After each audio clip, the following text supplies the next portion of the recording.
বাড়িতে থাকা সাধারণ কিছু উপকরণ দিয়ে এইভাবে চিকেনের রেসিপিটা বানিয়ে দেখতে পারেন, খেতে দুর্দান্ত হয়।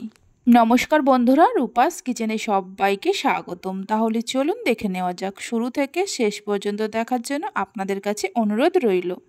এখানে 1 কেজি 200 মতো চিকেন নিয়ে ভালো করে ধুয়ে নিয়েছি। এবার চিকেনের মধ্যে দিয়ে দেব অল্প করে নুন আর হলুদ।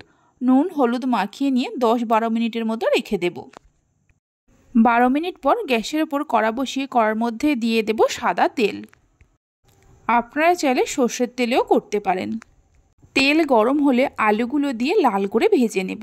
এখানে আমি 3টে মিডিয়াম সাইজের আলুকে 2 টুকরো করে আগেই কেটে রেখেছিলাম। গ্যাসের ফ্লেমটা হাইতে রেখেই আলুগুলো ভাজতে হবে। আলুগুলো লাল লাল করে ভেজে নেওয়া হয়ে গেছে, তুলে নিয়ে রেখে দেব। আলুগুলো তুলে নেওয়ার পর ওই তেলের মধ্যে অল্প অল্প করে চিকেন দিয়ে হালকা করে চিকেনগুলোকে ভেজে নেব। চিকেনগুলো ভাজার সময় গ্যাসের ফ্লেমটা হাইতেই রাখতে হবে।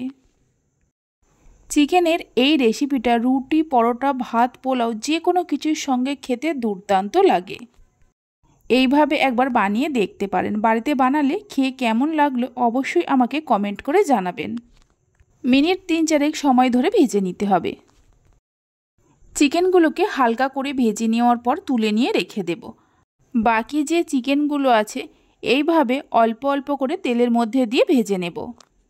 চিকেনগুলো ভেজে নেওয়ার পর ওই তেলের মধ্যে দিয়ে দেব পেঁয়াজ কুচি। এখানে আমি 4টে মিডিয়াম সাইজের পেঁয়াজকে কুচিয়ে নিয়েছি। 2টো গোটা শুকনো লঙ্কা দিয়ে দেব আর 4-5টা কাঁচা লঙ্কাকে 2 টুকরো করে নিয়ে দিয়ে দেব। হাফ চামচের মতো নুন দিয়ে দেব। এবার পেঁয়াজগুলোকে হালকা লাল করে ভেজে নিতে হবে। এইভাবে অল্প একটু নুন দিয়ে পেঁয়াজ ভাজলে পেঁয়াজগুলো খুব তাড়াতাড়ি ভাজা হয়ে যায়।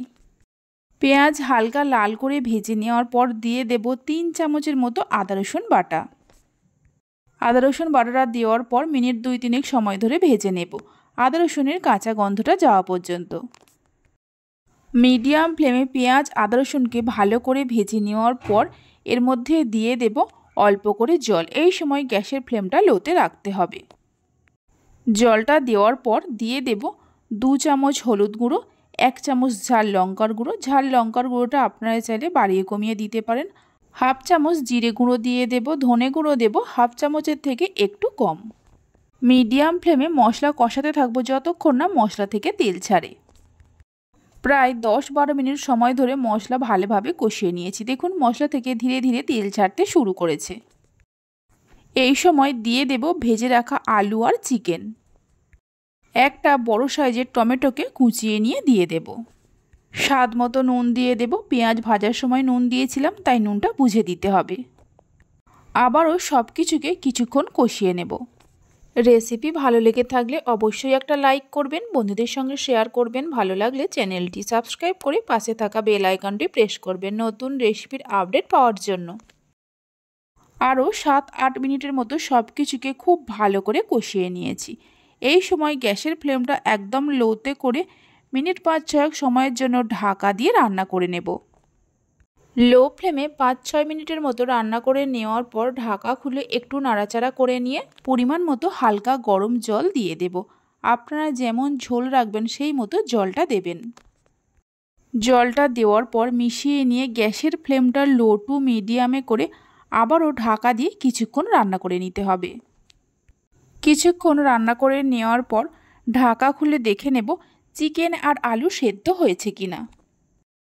চিকেন আর আলুগুলো খুব সুন্দরভাবে সেদ্ধ হয়ে গেছে। সব শেষে অল্প করে গরম মশলা গুঁড়ো দিয়ে দেব। গরম মশলাটা দেওয়ার পর মিশিয়ে নিয়ে গ্যাসের ফ্লেমটা বন্ধ করে দেব।